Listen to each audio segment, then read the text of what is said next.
اسکولوں میں اللہ رسول کا نام کم لیا جا رہا ہے، گوروں کا نام زیادہ لیا جا رہا ہے۔ اس کی ایک وجہ مذہب کی چھاپ نہ لگے، دوسری وجہ بچے کہیں گے کہ یہ اگر اتنے سمجھدار لوگ ہوتے تو یہ کامیاب ہوتے، نہ اسلامی کنٹریز کامیاب ہیں۔ میں نے لبرل لوگوں میں اٹھتا بیٹھتا ہوں تو وہ صرف اس مسلمانوں کو گالیاں نہیں دیتے، مسلم کنٹریز کو بھی اسی طرح گالیاں دیتے ہیں، وہ ان کو بھی ایسے ہی برا بھلا کہتے ہیں، ان کے بھی عیب تلاش کرتے ہیں۔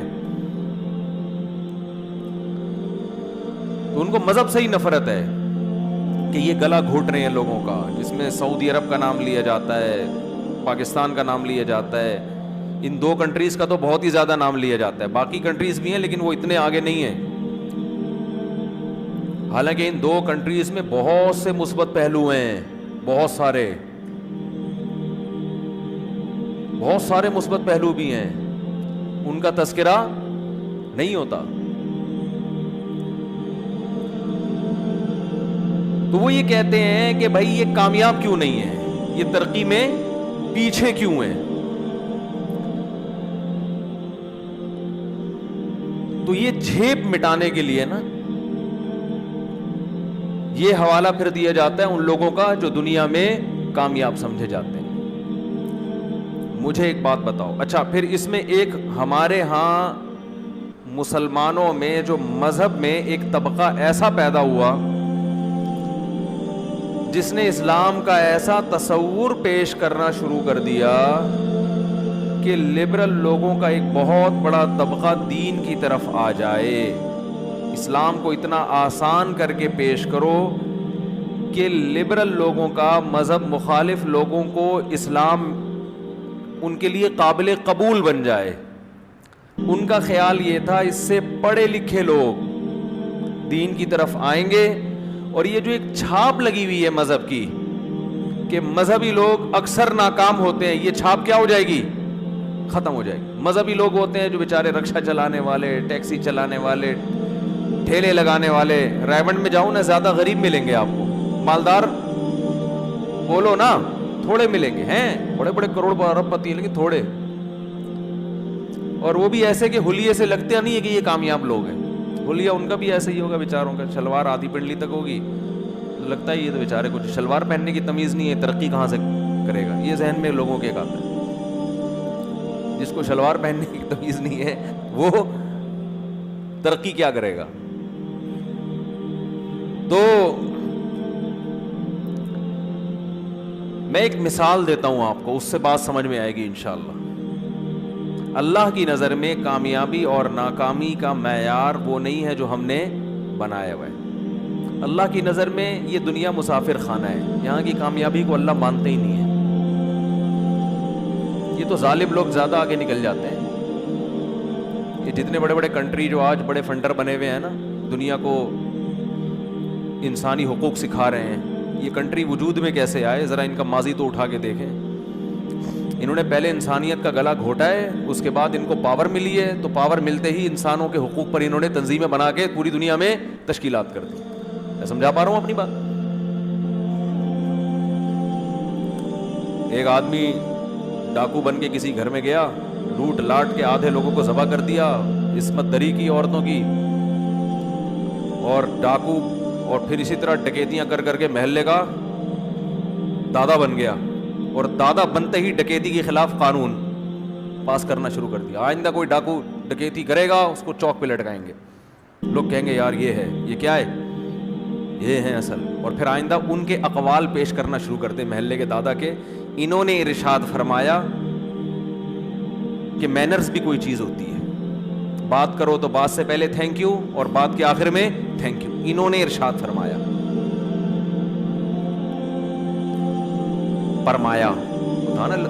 سنایا تھا نا میں نے، ایک چھوڑو ابھی نہیں سناؤں گا۔ تو یہ جتنے بڑی بڑی طاقتیں وجود میں آئی ہیں، ذرا آپ ان کا ماضی اٹھا کے دیکھو، کیا کچھ نہیں کیا انہوں نے۔ کل میں کہیں بیٹھا ہوا تھا، وہ کوئی ڈاکٹر تھے غالباً، وہ ایک واقعہ سنانے لگے کہ یہ ریسرچ تھی ان کی، وہ کالوں کے ملک میں رہتے ہیں نا، تو کالوں کو گوروں سے نفرت بہت زیادہ ہے۔ تو میں نے کہا یہ کیوں کالے، شکر ہے ہم سانولے ہیں، بیچ کے لوگ ہیں ہم لوگ، ورنہ ہم کالوں سے لڑائی افورڈ نہیں کر سکتے تھے. وہ کالے اور گوروں کی لڑائی ہے. تو وہ ساؤتھ افریقہ سے آئے تھے, کہہ رہے تھے وہاں مشہور ہے کہ گوروں نے ہم پہ بہت زیادہ ظلم کیے ہیں. تو اس لیے وہ کالوں کے دل میں گوروں کی ایسی نفرت بیٹھی ہے کہ وہ نکلنے کا نام نہیں لے رہی. اس میں ایک ظلم یہ بھی ہے, یہ اوپن ہارٹ سرجری کے لیے زندہ قیدیوں کو استعمال کیا جاتا تھا. میڈیکل سائنس نے جو ترقی کی ہے نا, آپ جائیں یوٹیوب پہ سرچ کر لیں, آپ کو مل جائیں گی ایسی رپورٹس. کچھ مستند رپورٹس بھی آپ کو مل جائیں گی کہ کس طرح جنگی قیدیوں کو تختہ مشق بنایا گیا ہے تحقیقات کے لیے. اسلام نے 1400 سال پہلے یہ حکم دیا تھا کہ جنگی قیدیوں کے ساتھ اچھا سلوک کرو. ان کے بارے میں قیامت میں تم سے سوال ہوگا. وَيُطْعِمُونَ الطَّعَامَ عَلَى حُبِّهِ مِسْكِينًا وَيَتِيمًا وَأَسِيرًا. سورہ دہر مکہ میں نازل ہوئی ہے. اس وقت تو جنگی قیدی تھے ہی نہیں. مسلمانوں کے پاس تو جنگی قیدی مدینہ میں آئے ہیں نا, جب لڑائیاں شروع ہوئی ہیں. مکہ میں تو جنگ بھی نہیں ہوئی اور قیدی بھی مسلمان خود قیدی تھے.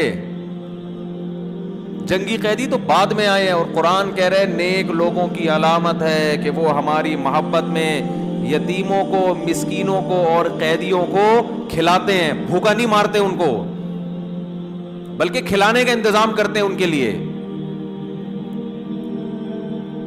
لیکن بہت سی میڈیسن, بہت سے انجیکشن جو تجربوں کی بھیٹ, جن میں تجربوں کی بھیٹ چڑھایا ہے, وہ کس کو چڑھایا ہے؟ جنگی قیدیوں کو. آج لوگ کہتے ہیں ان قیدیوں کے حقوق بھی تو انہی لوگوں نے متعین کیے ہیں نا, کہ قیدیوں کے ساتھ اچھا سلوک کرو. یونائٹڈ نیشن کے جو قوانین بنے ہیں, تو کب کیے اور اس کی نگرانی کون کر رہا ہے؟ کیا اب بھی ہو رہے ہیں ان قیدیوں کے ساتھ اچھا؟ کیا کیوبا کی جیلوں میں لوگ ابھی تک نہیں پڑے ہوئے ان پنجروں کے اندر؟ کوئی ہے پرسان حال ان کا؟ کوئی ہے پوچھنے والا؟ تو ایسے ایسے قیدیوں پہ تجربے ہوئے کہ روح کانپ اٹھتی ہے انسان کی. کئی دن ان کو جگایا گیا, پھر کوئی میڈیسن کھلا کے تجربہ کیا گیا. زندہ انسان کو پکڑ کے اس کا کلیجہ, جیسے مینڈک پہ نہیں آپریشن ہوتے, اس طرح. تو کامیابی سائنسی ترقی کو نہیں کہا جاتا, کامیابی معاشی ترقی کو نہیں کہا جاتا. اللہ کی نظر میں یہ کامیابی کی ڈیفینیشن ہے ہی نہیں.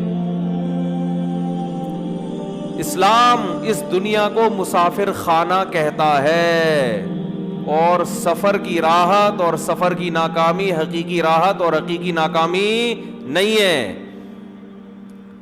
نوح علیہ السلام نے 950 سال تبلیغ کی ہے, جس کا رزلٹ تقریباً 0. کوئی بھی قوم میں ساتھ دینے والا نہیں تھا. آپ بظاہر اپنے ویژن میں ناکام ہو گئے. 40-50 لوگ آپ کے ساتھ ہوئے ہیں, لیکن قرآن ان 40-50 کو کامیاب کہہ رہا ہے اور ان لاکھوں کو, کروڑوں کو, بولو نا, ناکام کہہ رہا ہے. وجہ کیا ہے؟ کہ ان کا راستہ صحیح تھا. ایک صحابی کو مشرکین مکہ نے پکڑا. یہ مکہ یعنی ہجرت سے پہلے کا واقعہ ہے, اور قتل کا فیصلہ کیا. ایمان لے آئے تھے, تو انہوں نے کہا کہ جب مجھے قتل ہی کیا جا رہا ہے تو میں ذرا صاف ستھرا ہو کے اللہ کے پاس جاؤں. تو اس طرح منگوایا تاکہ اپنے جسم کے غیر ضروری بال کو صاف کر سکیں. مشرکین نے اتنی مہلت دے دی کہ چلو وہی ٹھیک ہے, پھانسی سے پہلے آخری خواہش تو پوری کی جاتی ہے نا. انہوں نے کہا چلو ٹھیک ہے, آپ اپنے جسم کے بال صاف کر لیں, غیر ضروری بال, نہائیں, غسل کریں, اللہ کے سامنے حاضری, آپ کے خیال کے مطابق اللہ کے سامنے حاضری دینی ہے آپ. اسی دوران ایک بچہ آ گیا ان کے پاس مشرکین کا, تو انہوں نے بچے کو پکڑ لیا.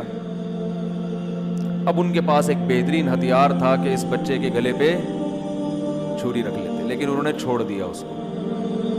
یہ ان کا خیال تھا کہ بچے کو میں تختہ مشق نہیں بناؤں گا.